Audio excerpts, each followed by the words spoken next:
What a morning everyone. Welcome to সময় television D বক্সে সরাসরি সাথে আছি আমি নীল হুরে জাহান এবং আমরা সবাই কিন্তু দেখছিলাম আসলে বলা চলে সবাই উপভোগ এবং উপলব্ধি করছিলাম ফুটবলের আলটিমেট টেনশন পেনাল্টি শুটআউট পর্যন্ত গড়ালো নেদারল্যান্ডস এবং মরক্কোর এই ম্যাচটি এবং শেষমেশ মরক্কো কিন্তু আবারও ইতিহাস গড়ে রাউন্ড অফ 16 নিজেদের জায়গা করে নিল এবং perfect morning after wonderful night.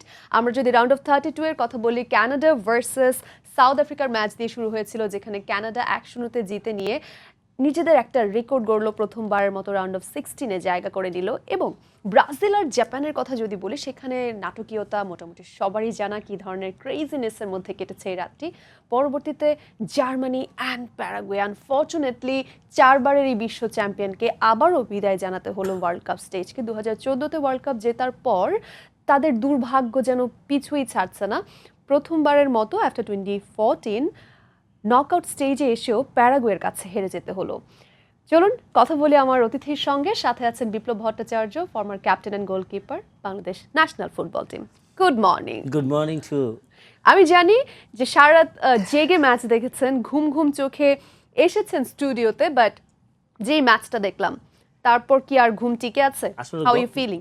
গত রাত থেকেই কিন্তু ঘুমটা চলে গিয়েছিল ব্রাজিলের ফার্স্ট হাফ দেখার পরেই, কিন্তু আমাদের যারা ব্রাজিল সাপোর্টার ছিলাম, সো ফাইনালি ব্রাজিল ম্যাচটা জিতেছে এবং সেকেন্ড হাফটা আউটস্ট্যান্ডিং ম্যাচ খেলেছে এবং মিডনাইটের যে ম্যাচটা ছিল জার্মানির ম্যাচটা, সেটাও একটা এক্সাইটিং ম্যাচ ছিল। প্যারাগুয়ে টোটালি মানে কেউ চিন্তাই করেনি যে প্যারাগুয়ে হারিয়ে দিবে জার্মানিকে। সো মর্নিং শো যদি বলি, আজ খুব কাছ থেকে দেখা এখন সকালবেলা মানে এক্সাইটিং ম্যাচ। সো আমি মনে করছি যে মরক্কো ইজ বেটার সাইড এবং বেটার প্লে এবং ওয়ার্ল্ড কাপে তাদের যে ধারাবাহিকতা তারই প্রতিফলন দেখেছি ট্রাইব্রেকারে জিতে। আপনি মরক্কো জার্সি পরে আছেন, আপনি কি আগে থেকে সাপোর্ট করছিলেন বা আপনার প্রেডিকশন কি বলছিল? আমি প্রেডিকশন করেছিলাম, আমি লাস্ট নাইটে আমি কয়েকটা প্রেডিকশন করেছিলাম কয়েকটা টিভিতে, বিশেষ করে ব্রাজিলের ম্যাচটা 2-1 জিতবে ব্রাজিল, জার্মানি ম্যাচটা ড্র হবে, ট্রাইব্রেকারে যাবে এবং এই ম্যাচটাও ট্রাইব্রেকারের কথা বলেছিলাম, ট্রাইব্রেকারে গিয়েছে। সো আমার মনে হয় যে আমার প্রেডিকশন কিছুটা মিলছে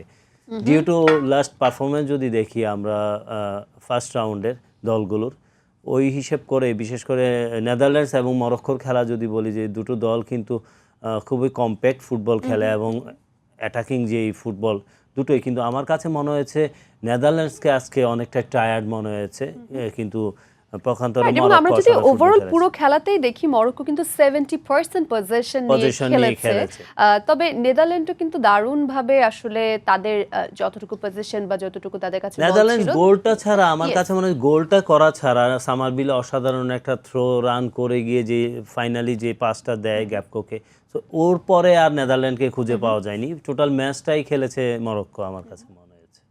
ওয়েল, আমরা চলুন সরাসরি যুক্তরাষ্ট্রে একটু কানেক্ট করে নেই। আমাদের সহকর্মী সাজিদ মুস্তাহিদ আছেন, তার সঙ্গে কানেক্ট করছি। Hello Sajid, good to see you. একটু জানিয়ে দিন সেখানে কেমন উপভোগ করছেন আপনারা? বাংলাদেশে আজকে এখন 30 জুন হয়ে গেছে, কিন্তু যুক্তরাষ্ট্রে কিন্তু এখনও 29 জুন, এবং এই 29 জুনটা বিশ্বকাপের রেকর্ড বুকে একটা স্মরণীয় দিন হয়ে থাকবে। 3টা ম্যাচ হয়েছে আজকে।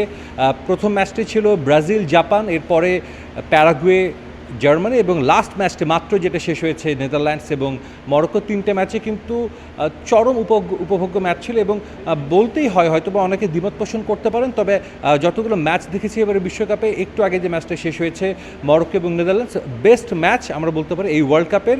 যেভাবে আসলে ম্যাচটা একপেশেভাবে খেলছিল মরক্কো, সেখান থেকে লিড নিল নেদারল্যান্ডস এবং একেবারে ম্যাচের অন্তিম মুহূর্তে যোগ করার সময় মরক্কো ইকুয়ালাইজ করলো এবং এক্সট্রা টাইমের পর পেনাল্টি শুট আউটে কিন্তু চরম নাটকীয়তা হয়েছে। যদি না নেদারল্যান্ডসের গোলরক্ষক যে সেকেন্ড শটটি ঠেকিয়ে দিয়েছিলেন, আবার ভুলবশত তার পায়ে লেগে বলটি ভেতরে চলে যাওয়ার কারণে কিন্তু আসলে মরক্কো লিড পেয়ে যায়। মরক্কো আসলে প্রথম গোল পায় তার শুট আউট থেকে। তো বলা যায় যে এখন পর্যন্ত যে ম্যাচগুলো হয়েছে প্রত্যেকটা ম্যাচে নকআউট পর্বের কিন্তু চরম উত্তেজনাপূর্ণ ম্যাচ হচ্ছে এবং নিশ্চিতভাবে বলতে পারি সামনের ম্যাচগুলোও কিন্তু হয়তো বা এমন কিছু প্রত্যাশা করবেন সমর্থকরা। তবে একটা কথা বলতে হয়, আজ কিন্তু আমরা জানি যে সোশ্যাল মিডিয়াতে একটা আলোচনা হয়েছে অনেক বেশি, সেটা জোয়াকিম ক্লেমেন্ট, তিনি জার্মানির একজন গণিতবিদ, অর্থনীতিবিদ যাই বলি না কেন, তিনি কিন্তু গত 3টা বিশ্বকাপের চ্যাম্পিয়নকে সঠিকভাবে প্রেডিক্ট করেছিলেন। বিশ্বকাপে ঠিক অনেক আগে কিন্তু বলেছিলেন এই বিশ্বকাপে তার চ্যাম্পিয়ন ছিল নেদারল্যান্ডস, সেই নেদারল্যান্ডস কিন্তু কিছুক্ষণ আগে বিশ্বকাপ থেকে বিদায় নিয়েছে। তার মানে আমরা বলতেই পারি যে তার যে ভবিষ্যৎবাণী করেছিল সেই ভবিষ্যৎবাণী আসলে এবারের জন্য অন্তত আমরা বলতে পারি যে সেটা আর সঠিক হচ্ছে না। একই সঙ্গে ব্রাজিল দলকেও কিন্তু তিনি বিদায় করে দিয়েছিলেন এবং আমরা দেখেছি যে নেইমার কিন্তু জাপানের বিপক্ষে জয়ের পর তিনি সোশ্যাল মিডিয়াতে কিন্তু সেই যিনি ভবিষ্যৎবাণী করেছিলেন তাকে কিন্তু খোঁচা মেরে একটা পোস্টও করেছেন। তো অনেক নাটকীয়তার সামনে আরও বাকি রয়েছে, কারণ বেশ কিছু বিগ ম্যাচ রয়েছে। সবচেয়ে গুরুত্বপূর্ণ যে বিশ্বকাপের শিরোপার দাবিদার দুটো দল একদিনে বিদায় নিয়েছে। জার্মানি 4বারের চ্যাম্পিয়ন, তারা গত 2বার বিদায় নিয়েছিল গ্রুপ পর্ব থেকে, এবার নকআউটে আসলেও কিন্তু তারা খুব একটা ভালো করতে পারেনি এবং আমরা প্রশংসা করতেই হয় প্যারাগুয়ে দলে। তারা যেভাবে লড়াই করেছে তারা কখনোই কিন্তু এই রাউন্ড অফ 16 পর্যন্ত যাবে বা এত দূর পর্যন্ত আসবে হয়তোবা তাদের পার সমর্থকরাও সেটা কখনো কল্পনা করেনি, কিন্তু তারা সমানে সমান লড়াই করেছে জার্মানির সঙ্গে। তারা আজকে একটা ভালো অবস্থানে রয়েছে এবং একই সঙ্গে বলতে হয় মরক্কোর কথা, গত ওয়ার্ল্ড কাপের সেমিফাইনালিস্ট, ওয়ার্ল্ডের এই মুহূর্তে one of the best team কিন্তু মরক্কো। তারা কিন্তু এক্সাইটিং ফুটবল খেলেছে দুই দলই। নেদারল্যান্ডসের কথা বলতে হয়, এটা আসলে এই ওয়ার্ল্ড কাপের জন্য কিছুটা হলেও আমরা বলবো যে দুর্ভাগ্যজনক যে নেদারল্যান্ডসের মতো একটা দলকে এত আর্লি বিশ্বকাপ থেকে আসলে চলে যেতে হচ্ছে, বাড়ি চলে যেতে হচ্ছে। তবে এখনও বেশ কিছু ম্যাচ রয়েছে। অনেকে একটা কথা বলছেন যে আসলে আর্জেন্টিনার জন্য প্রকৃতি সব কিছু ঠিক করে দিচ্ছে, আর্জেন্টিনার জন্য আরও একটি শিরোপা জিতে সব বড় দলগুলো বের হয়ে যাচ্ছে এবং আর্জেন্টিনা যে ফর্মে আছে তাতে করে হয়তো এই দলগুলোর বিপক্ষে তাদের জয় খুব একটা কঠিন হবে না। তো আমার কাছে যুক্তরাষ্ট্র থেকে এই ছিল সবশেষ খবর। Thank you so much Sajid, একদম দারুণ বলেছেন। আমরা পেনাল্টি শুট আউট দেখছিলাম এবং আমরাও কিন্তু বলছিলাম স্টুডিওতে যে গোলটি আসলে তিনি নিজের পায়ে আবার লেগে গোল পোস্টে ঢুকে গেল।